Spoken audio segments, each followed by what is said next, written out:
right now it's time for us to get into some health talk, and this is brought to you by the Bank Hospital. So as urbanization and technological advancement accelerates, we tend to have a lot of stresses that affect us. And some stresses, basically environmental stresses that affect our health too, that we do not really talk about. Right now we're going to be talking about noise pollution. Noise pollution is usually overlooked, but somehow it affects our health. So today in the studio with us, we are joined by our very own, very own, Dr. Kelvin Owusu, who's a wellness consultant at Violet Medical Center. And this time I'm not fighting with him. Hi, Doc. Hello. How are you? I'm very well, and you? How's everything? I'm fine, thank you. Well, I'm recovering, so yeah, I'm happy. I'm happy too. I'm happy that you're recovering. Like I told you, I saw you on the podcast. You're doing things. Doc. You know, the message of health has to go out. A lot of things are ignored when it comes to our health, you know, but it's really the only thing that is yours, to be honest. If you lose it, everything else doesn't matter. So we have to, you know, keep spreading the word, and hopefully somebody will hear it and improve their lives. Right. All right. So noise pollution. We're going to be talking about noise pollution or excess noise. So it's usually ignored. Yes, very in much our ignored. part of our world. And what are some of the sources of noise pollution in our environment, first of all? Well, I mean, let me first of all start by saying that noise is not a problem just in our part of the world. You know, it's actually a global thing. Even WHO has actually started paying attention to noise. You know, because the effect of noise on our health. You know, we talk about air pollution. You can actually tell, you know, when you enter into a place that has a lot of smoke, you start coughing. It's like the response is quite immediate. So you can tell that if I stop burning, you know, it will improve my health. When it comes to noise, the effect is quite delayed. So for a lot of people, by the time they realize the effect on their health, it's probably too late. Wow, the effect is delayed. Yes, the effect is rather, or it takes a while for us to notice the impact that is having on our health. You know, and so as a result, many of us have not understood. Many of us have not begun to put measures in place. You see, and actually, personally, I don't like calling it noise pollution, because when you say noise pollution, it seems as if somebody else is doing it, but we do it to ourselves in our own homes. Quick question. How many times have you not sat in a car with somebody who has an AirPod or an earphone, and you sitting next to him, or you sitting 2 seats away, I mean, can hear what is going on in the person's ear? You know, so it tells you that it's something that even we as a people, personally, we don't recognize it. You know, once the beat is jamming, Charlie, you know, we just go with the flow. But noise indeed affects our health. And I actually asked a question on my social media. You know, we discuss hypertension and other things here quite a lot, you know, and we wonder why the rate of hypertension has started going up. Now, the question is, have you thought about, or did you know that noise actually also contributes to the development of hypertension? So now imagine how noisy our cities are. You know, when we were growing up, or we grew up in some, you know, peri-urban, rural setting, you know, so we had some limited amount of noise. Then as the cities developed and we had to move to Accra and other places, you know, many of us are now living in urban centers. Our children have actually been born in these urban centers, you know, so whereas we actually had a few years where there was some sanity in quotes in terms of noise, our children have not had that benefit. They were born into the noise. You know, so imagine the impact, the future impact on those children, because even we that had some should I say reprieve, we are suffering the impact of the noise. So they that have been born into the noise, you see. And here's the other thing. Oftentimes, when you keep being exposed to a particular thing over and over and over again, your body has a way of, you know, desensitizing you to that effect. Many of us medics, for instance, you know, hospitals, at least when I was growing up, hospitals had a particular sense. And when I started medical school, that sense was in the hospital in Kolebu. But after a few months, you just used to it. Yes. And that's how your body sort of makes you, I don't know how to put it, it sort of desensitizes you so that you don't go crazy, because if you keep smelling the same thing, if you keep experiencing the same thing, it can be problematic. The same thing happens when it comes to sound. So if you keep being exposed to loud sounds, your body will desensitize to that sound, so you would think it's normal. But so you just get used to it somehow. But it's still causing damage. You know, noise-induced hearing loss is a big problem for working. Noise-induced hearing loss. About 15 to 20% of workers will lose their hearing as a result of noise. So it's a big deal. 15% of workers. To 20%. So depending on how bad the regulation when it comes to noise is, it means that the number could actually be high. And in our setting, I don't even think we have noise regulations around. Yeah, I we mean, actually don't. they are in the bylaws, but nobody is enforcing it. Go to the various assemblies. They themselves are using megaphones and blaring, and they're making announcements. You see, and it's terrible. You see, the ear can tolerate a certain degree of noise, you know, and noise is measured in decibels. So usually we set the noise limits at the action level at 85 decibels, so that when the noise goes beyond 85 decibels, you have to put in measures to reduce it. Or protect the person who is engaged in that level of noise. Now, usually, if you were to walk around Accra, I mean, so I don't think it has actually been done in Accra yet, but I followed videos from other parts of the world, New York, and just taking a walk in New York, the noise level ranges anywhere from 60 to about 100 and something, depending on where you find yourself. So let's say when a train is passing or a heavy-duty truck is passing, you know, and in Ghana or Accra, equivalent would be the pastor preaching in the market, or the person using a megaphone to sell their medication in the market, you know, or again the articulated trucks, the heavy-duty trucks. All these are generating noise, you see, and we are living it every day. I grew up in Kaneshi, you know, around First Light. And as early as 4 a.m., 5 a.m., the cars are on the streets, and you know, you cannot drive in a car without your horn. Right. So from 3 a.m., somebody's blowing their horn, somebody is already selling their product. The noise level in a car is terrible. Right. And nobody is paying attention to this. And the churches and the mosques. Yeah, because I think no one realizes that it affects their health. It does. See, children, this is research carried out in New York. Children in elementary school who live close to the train tracks, they studied them, about 200,000 of them, and they realized that, one, children, their blood pressure was already higher than average. Wow. Their level of stress hormones was above average. And their cognition, when they compared these children, their cognition, their data in terms of the exam, the assessments that they perform, they were 40% behind those on the other side of the track who were not being exposed to noise on a daily basis. Wow. And these are children. So imagine, I'm waiting for, I wish there was some funding for us to carry out this research in Accra. Yes. Because it's such an ignored thing that even as I'm talking about it, people will say, oh, it's not true. And that's how much of a challenge we have with noise. Because almost everything that we do as a people revolves around noise. What are you trying to do? You're trying to sell something, you're trying to market a product, you're trying to educate the people, you know, everything is set. It's just problematic, yeah. Because talking about the school when I moved to my area, obviously it's a developing area, there was this structure that's called a school. And it's a primary school. And there's another structure there that is a bar. And guess when he starts playing his music with the largest speakers, 11 a.m., when these kids are supposed to be in school. I had to walk down like, how is it working?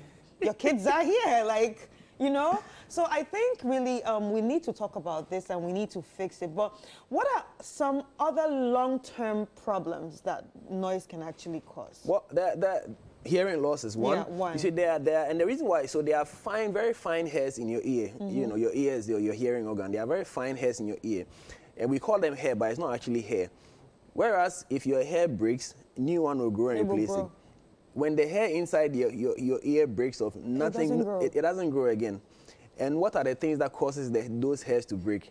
Loud noise. Because when the loud noise hits your eardrum, the eardrum vibrates. So it's a vibration that is then interpreted as sound, right? If that vibration is too aggressive, because it vibrates at the frequency of the sound that is coming in, the loudness of the sound that's coming in. So if that vibration is so sudden, it hits those hairs too fast and it causes them to break.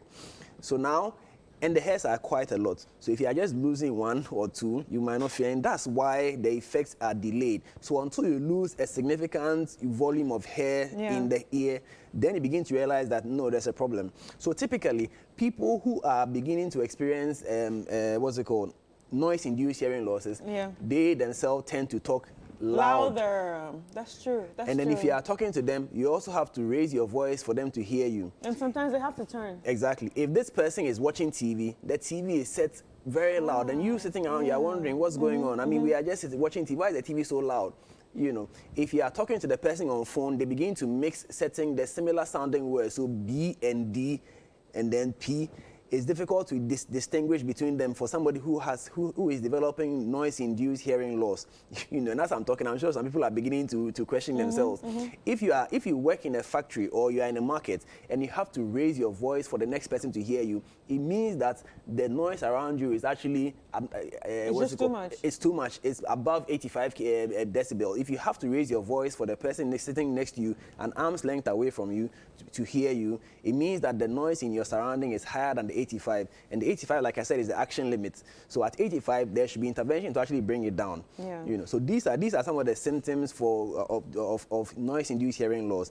And if it's ignored, that's when then your stress hormones begin to go up. And once stress hormones are going up, your blood pressure will begin to go up. So the stress hormones are the cortisol. Cortisol, yes. Cortisol is the primary stress hormone. Once they begin to go up, your BP a will, lot your of things BP, will happen. yes, a lot of things will start happening. And imagine if you are sleeping and that is when they decide to do an all night in a residential area. You can imagine now poor sleep comes into the mix. And if you are having poor sleep, that itself can also trigger the stress hormones. So ultimately, it's no surprise that noise will lead to hypertension. So even though we don't necessarily have a cause and see that this is the cause of hypertension, all these things are things that are associated with increasing BP. So is it surprising that more people are developing hypertension in Accra and similar urban areas in Ghana?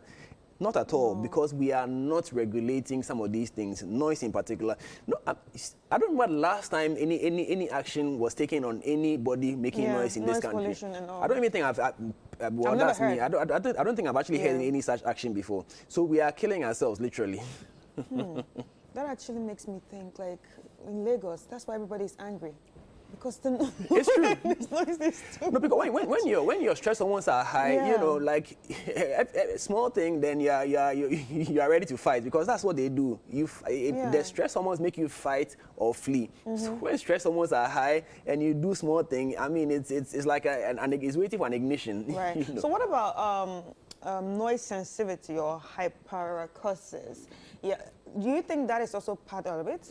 No, I mean, that's a different condition altogether. I mean, there are some people, or there are some conditions or some health issues that might make you become more sensitive to noise, such that even at normal conversation levels, you might be getting irritated because it's hitting your eardrum a bit too high.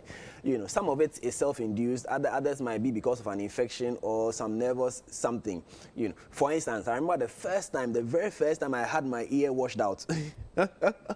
You know, because the wax also kind of dampens the sound, you know. So when my first ear wash, you know, everything came out. And even if you were over there and you mentioned my name, I would get angry because the whole world sounded so loud, you know. So it's a form of hyperacusis, but then that was, I mean, as a result of a medical procedure that had been carried out, you know. So, I mean, it's unrelated to noise in itself. Having said that, even though I say the cutoff is 85, that is where we have all accepted that after 85, problems will happen. Some people still have a lower noise threshold, so that some people even begin to experience damage at 65. You know, so there are always extremes of the bell curve. Some people are outliers, so they might have lower, or should I say higher sensitivity to sound, and so at lower sounds they still respond just as somebody would respond at 100. But the accepted level is that by 85 there should be interventions. All right, so you talked about, you know, wearing our earpiece or earbuds or headphones earlier on, and now this brings me to we that work out, we love music. The music has to, you know, encourage us. The music pushes us. It gives us that adrenaline to push. Yeah. Now, what's the right level of volume that our headset should have? Because for me personally, I like my music loud, especially when working out. But the good thing is I have one of those headphones that actually lets you know, okay, it's too high, and it just shows a warning sign with your ear, and I have to reduce it. So what's the right level? I mean, you see, the reality is that once you are bringing the speaker so close to your ear, you are going to have some effect. I mean, sometimes you put the headphones on, and immediately you actually feel pain in your head. You know, that's obviously too loud. You see, I cannot tell you an exact level because it needs to be measured. You know, it needs to be measured by a noise meter. There's a noise dosimeter, so that we see what level you're actually listening to. But if you actually feel these symptoms, you can actually feel the vibration in your head. When the beat goes, your head is bobbing unconsciously. It tells you that it's a bit too loud. The general rule is that when you put a headphone on, you should still be able to hear somebody talking to you. So if the headphone is on and you cannot hear what the next person is telling you, it's probably too loud. You know, so just be conscious about these little things so that you don't overdo it. Right, right. Okay. And what impact does it have on our cardiovascular health? Well, hypertension is a cardiovascular condition, so it tells you automatically that it does have a direct impact on your cardiovascular system. I mean, you see, when there's a speaker, there's a loudspeaker, and you walk in front of it, do you see how it makes your insides feel? You know, that tells you that, I mean, it's shaking things inside your body. That cannot be good. Right. So imagine you go to work from morning to evening, and you have to, especially those in the market, you have to listen to this the whole day. Are you surprised that you are developing tinnitus? Hey, tinnitus is the loud ringing in your ear. The whole day you go home and it's like... Yeah, there was a time I had it. I told her, it's so uncomfortable. It is. It's very uncomfortable. You're just there and then it's ringing. It's ringing, yeah. And it's probably because you've been exposed to loud noise the whole day. You know, so when it comes to noise, it's not about how I feel about it. It's about how much of it is being produced. If it's more than 85, whether I have a high tolerance to noise or not, it's inconsequential. 85 is the cutoff. You need to reduce that sound. And this is where we need the authorities to be up and doing, because it's obvious.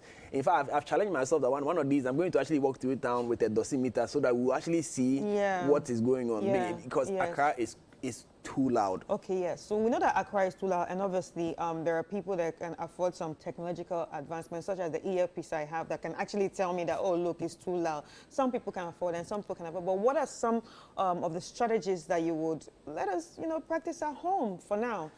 Well, we can't do anything about what our neighbors are doing, but what can we do for ourselves? So so like I said, I'm sorry. If you are using a personal device, you know, try and reduce the volume so that if somebody was still talking to you, you will still hear it. If you are jogging on the street, I mean, it makes sense to actually hear what's happening, because if there's a car coming up behind you and you have those giant headphones, you might not be able to hear. You know, so try and make sure that you limit the amount of noise or amount of volume that you are using. If you can drop it to half and still hear it, do it. Because the problem especially is for the children. Because when you keep exposing them to the loud noise, they begin to think it's okay, and also because the body will desensitize them against the loud noise, they also begin to play loud music. And like I said, it does not matter what your tolerance level is. If you are constantly being exposed to a certain level of loudness, it will affect your hearing eventually. So that whereas people would lose their hearing in their 80s, 90s, our generation might start losing our hearing much, much earlier. And they would suffer even more because they have been exposed to it from birth. You know, I know parents who actually play loud music because they say it helps their babies to sleep. Imagine. So now that baby, by the time a teenager, has lost the hairs in the ear. So how is he or she going to hear? So it's a habit that we need to, because a lot of it is habit. You know, because we have been exposed to it so long, it feels like that's how it's supposed to be. So we need to start reorienting ourselves, reconditioning our ears so that we begin to enjoy music at a lower volume. And it happens everywhere. Funeral, it's so bad. It's terrible. Honestly, it's terrible. And we need to get more qualified sound technicians to help us manage our sound, because I mean, Right. As you see, as in my line of work, I do occupational health. And like I said, we are seeing many factory workers especially losing their hearing many market people are losing their hearing because of the whole speakers all over the place. Yeah. Because And some the actually bars sell are using beside it. the Yes, speakers. the bars are using it, the preachers are using it, the salespeople are using it, the assemblies are using it. So the marketplace is a recipe for disaster. Wow, wow. For the first time in my life, I'm so glad I live in a suburban area. I know it's far, but yeah, for the first time, I'm glad that I live far from the noise. But Doc, how can people reach out to you in case they want to reach out to you, or obviously follow all the health talks that you put out there on social media? Well, I'm active on social media, Kelvin Owusu MD on all channels. So yeah, you join us and let's get the campaign going. You can also follow our clinic page as well, Violets Medical Center. Right. All right. Thank you so much, Doc. It was nice having this conversation. And please, please, please, guys, you've heard it. Anytime we have these health talks, it's very important to take notes and practice everything that we have spoken about to protect yourself. You don't want to get to a certain age and you'll be like, huh? Is that breakfast daily? Okay, okay. What is Chris saying? We don't want that. We don't want that. So please try and protect yourself from all the noise pollutions. And that was Dr. Kelvin Owusu, who's a wellness consultant at Violets Medical Center. And you obviously know we've been talking about noise pollution and the effects it has on our health.